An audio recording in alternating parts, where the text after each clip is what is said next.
Prince Harry may be eager to rebuild trust with the royal family, but it appears that Meghan Markle has had enough. According to a source, the Duchess of Sussex, 44, is in no mood to keep groveling after being treated so badly during the couple's recent trip to England.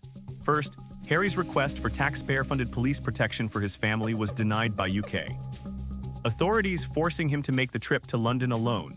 Then, per People, Buckingham Palace withdrew its offer to provide the Duke of Sussex, 41, with a room during his stay in the capital. It's true the trip was disappointing on a lot of levels, and he completely understands Meghan's frustrations, the source admits. But he still feels the best course of action is to put it behind them and focus on the positives. Meghan, however, is finding that very hard to do after they were treated like a pair of outsiders and completely micromanaged, notes the source. Not being allowed to take photos or post anything about the visit was especially insulting.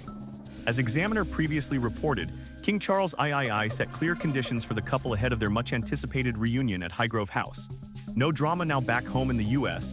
Meghan is relieved to have the trip behind her and just wants to focus on everything she's got going on with her brand, reveals the source. But Harry can't see how they'll move things forward if she stays this sour about the whole experience. Instead, he wants her to send family photos, gift baskets, and keep the dialogue going the way she was before the visit, the source says. But she's just not feeling motivated, which is pretty frustrating for him, to say the least. This story: Meghan Markle is in no mood to keep groveling to royals after being treated so badly on UK trip, first appeared on National Examiner. Follow National Examiner on Yahoo so you don't miss what's coming next. She crossed the Atlantic, stepped back onto British soil for the first time in years, and by all accounts the welcome she received was anything but warm. Now, sources close to Meghan Markle say she has returned to California with no intention of reaching out, no desire to smooth things over, and absolutely no appetite for what insiders are calling the groveling game. After everything that happened during that UK trip, can anyone really blame her? To understand why Meghan's patience has apparently run out, you need to go back further than just this recent visit. You need to understand the relationship she has had with the British institution from almost the very beginning, because this story did not start a few weeks ago. It started the moment she walked through the palace doors and found that the rulebook being applied to her was, by many accounts, a different one entirely. When Meghan Markle married Prince Harry in May 2018, the world watched with genuine excitement. Here was a modern, biracial American woman joining one of the most ancient and tradition-bound families on Earth. The optics were extraordinary. The optimism was real. Palace communications teams spoke enthusiastically about a new chapter for the monarchy, about relevance and diversity and reaching younger audiences.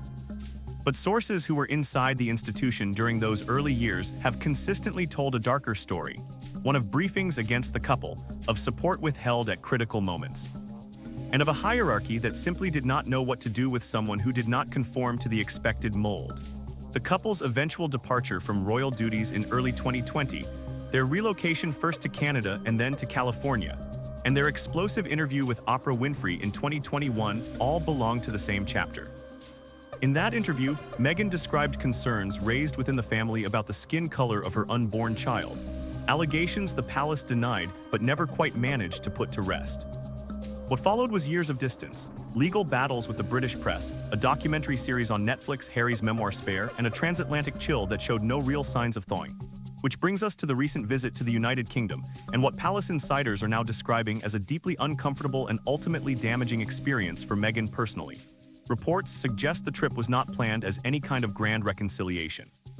Sources indicate it was connected to engagements Harry had in the UK and that Meghan joined him, making her presence on British soil more significant in the public eye than perhaps either of them had anticipated. What happened behind the scenes, however, is where the tension becomes clear.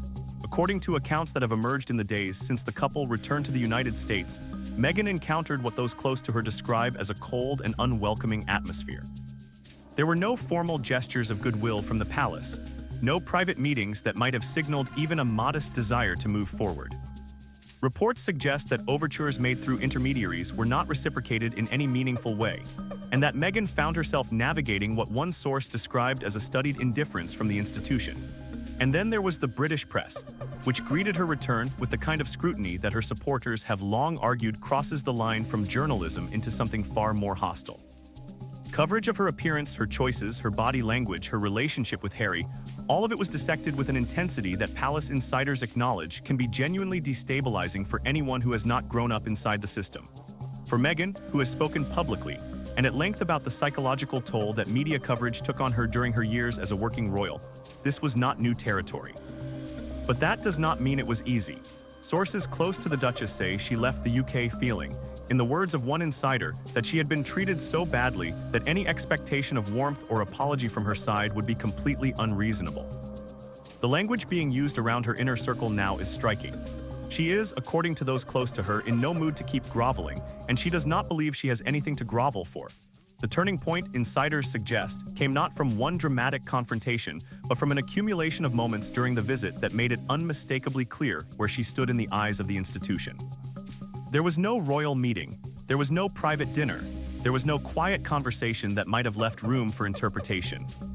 What there was, sources indicate, was a very clear and deliberate signal from those within the palace orbit that the Duchess of Sussex remains, in their view, an outsider.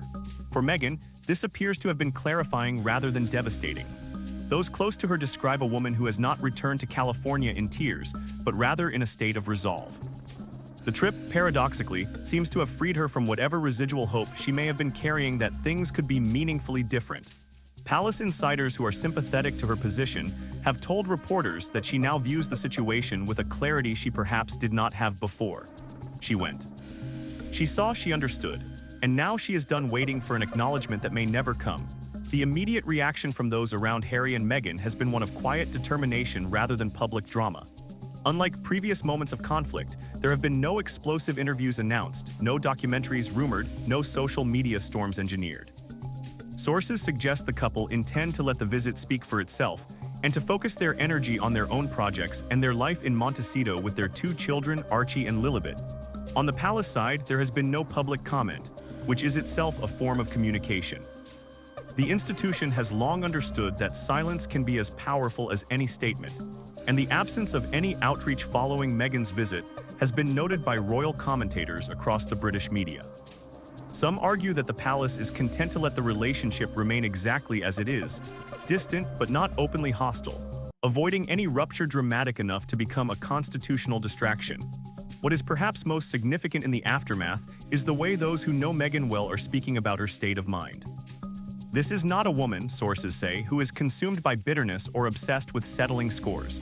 What she feels, according to those close to her, is something closer to grief mixed with relief. Grief for the version of her life that might have been had the institution been different. Relief that she no longer has to measure herself against standards that were never designed with her in mind. Step back from the personal drama for a moment, and what you see is something genuinely significant for the monarchy as an institution. The Harry and Meghan situation has never been simply a family dispute played out in public. It has always been a stress test for what the crown actually values when pressed, and the results of that test, played out over 6 years now, are not flattering. The monarchy has staked a great deal on its ability to evolve, to demonstrate relevance, to speak to a Britain that looks very different from the one that existed even 50 years ago. And yet here we are, with a Duchess of Sussex who came to this country ready to serve, who tried by most accounts to adapt and to fit, and who now sits 3,000 miles away saying she has no intention of asking forgiveness for things she does not believe were her fault.